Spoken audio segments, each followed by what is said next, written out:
my nonprofit's Lights Out Green Inn. Alright.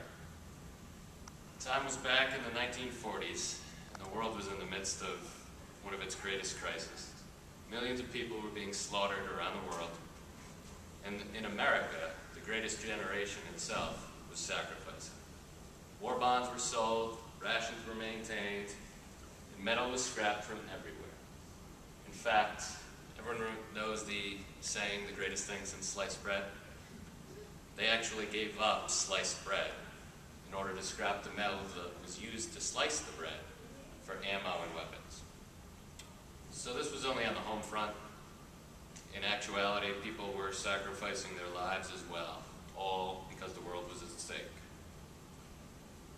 Now, for more than a century, or half a century, sorry, this type of sacrifice has been missing, but we find ourselves in need of it again.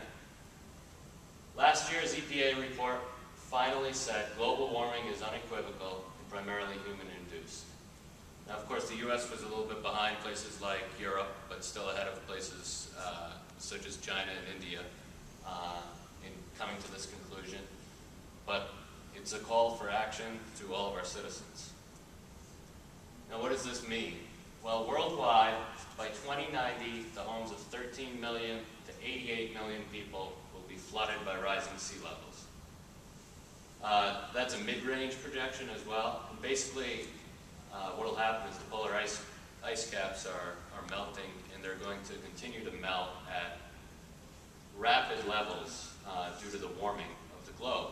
And this doesn't even take into account the West Antarctic ice sheet, which likely won't collapse this century, but if it does, it will raise global sea levels by 17 to 20 feet globally.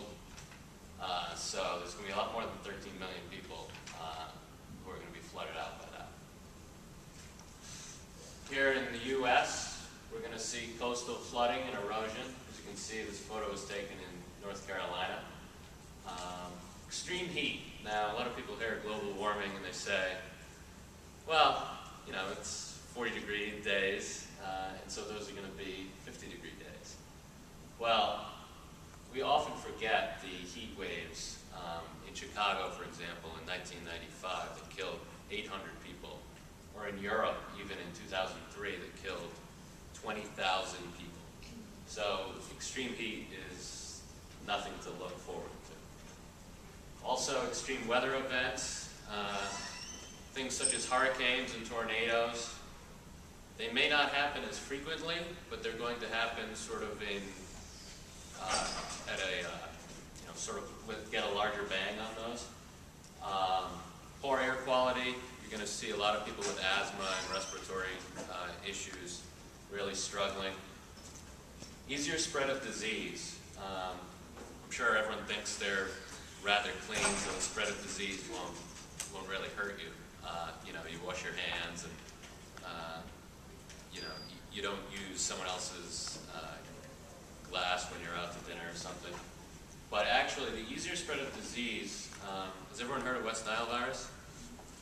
That didn't exist in places like the Northeast 20 years ago because those mosquitoes that carry it couldn't survive up here.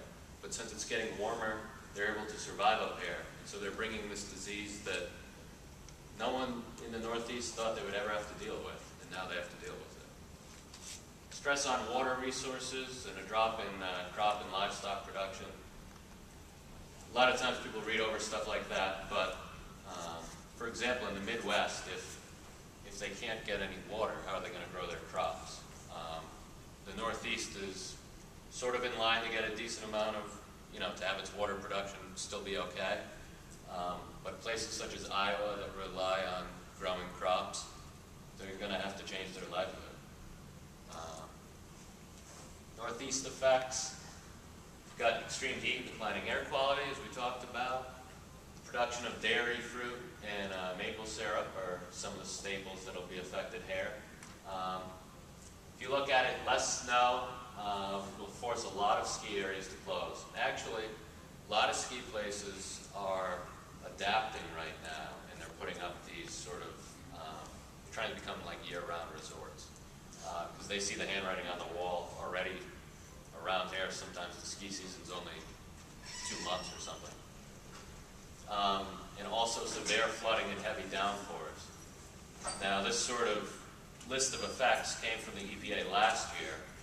The photo you see behind it was taken last month in Rhode Island. So, as you can see, the flooding and downpours are already coming.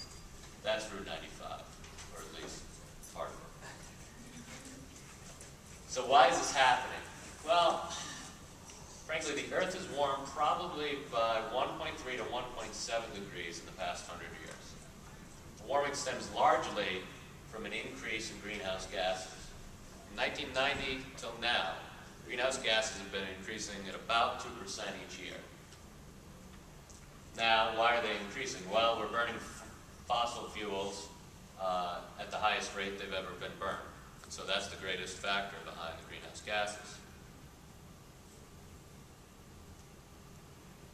So, once again, the U.S. finds itself at a point where it needs its citizens to step forward. We need to act on global warming now. Now, it would be nice if we had this sort of panacea of alternative energy ready to be distributed everywhere. But we're seeing with wind power, for example, a lot of the turbines have zoning issues. A lot of people don't want them in their backyard or off their coast. Solar panels are just having trouble getting erected, whether it be on the top of a house or in the middle of the desert. And safe nuclear power, that's something Bill Gates' company, I don't know if anyone saw, not Microsoft, but his foundation is looking to try to make nuclear power safe by, basically the thing that's unsafe about it is the waste. And so they're trying to use nuclear waste to benefit people. But even he has admitted they're probably about 10 or 15 years from making nuclear power safe. So there's really no cure on it. And so we find ourselves at that situation where we're wondering, what can you do now? Now, there's one immediate method that you can do, and it's conservation. It's very simple.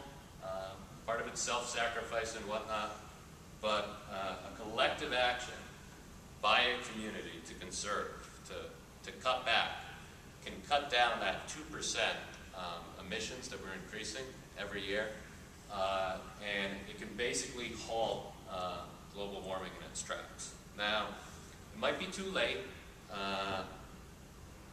You know, you're already seeing a lot of polar ice caps melting and whatnot, but that's why we need to act now. We can't wait around for some sort of alternative energy panacea. So all we need is that 2% increase to go away. And a few daily habits really can add up, and that's where Lights Out Green In comes in. I started this nonprofit probably at the start of 2008, and I was working as an editor at a newspaper up in the Berkshires in Massachusetts. And Bill O'Reilly and crew came to town, and they did a story about this town called Great Barrington that had their Christmas lights, actually they called them holiday lights, which got under Bill O'Reilly's skin. But did a story on this town that was turning off their lights at 10 p.m. every night in order to save money on their electricity bill, in order to cut back on emissions and whatnot. And he was pretty ticked about this. But it got me to thinking, well, you know, what if we didn't use lights all the time when we need them? You know, during sunny days, such as today, or, for example, right now we don't have all the lights on in here and everyone's, you know, still getting by okay.